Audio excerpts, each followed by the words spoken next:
ইরানের প্রেসিডেন্ট অর্থাৎ Ayatollah Khamenei তাকে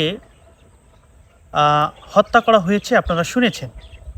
তবে তার হত্যা নিয়ে আমরা তেমন কিছু বলবো না। তবে একটি তথ্য আমাদের সকলকেই এটি জানতে হবে, দিতে হবে। সেটি হলো, প্রিয় দর্শক, একটু খেয়াল করে দেখেন।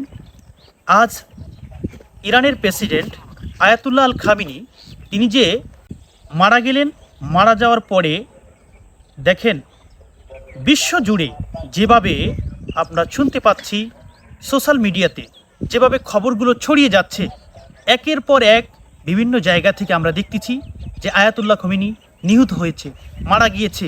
অর্থাৎ একেবারে মনভাবে খবরগুলো সোশ্যাল মিডিয়াতে চলতেছে, কিন্তু এই খবরগুলো যেভাবে আসতেছে ঠিক ততরূপভাবে বিশ্বের মুসলমান সবাই যদি একসাথে ঐক্য হয়ে এক প্ল্যাটফর্মে থাকতো, তাহলে আজ আমেরিকার মতো দেশ, ইসরায়েলের মতো দেশ, এই সমস্ত রাষ্ট্রে এই মুসলিম বিশ্বের নেতা আয়াতুল্লাহ খামিনিকে আজ তারা হত্যা করতে পারতো না, আজ তারা তাকে শহীদ করতে পারতো না।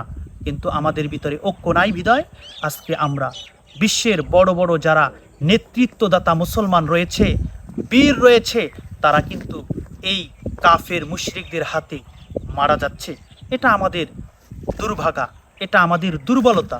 এজন্য আমরা আজ দূরে পৃথক না থেকে আমরা সবাই একসাথে এক প্ল্যাটফর্মে এসে, সবচেয়ে বড় বিষয় হলো এখানে মুসলমান যতগুলো দেশ রয়েছে সকল দেশের মানুষগুলো যেন আমরা একসাথে কাজ করতে পারি, এই প্রত্যাশা আমাদের সকলের কাছেই রয়ে গেল।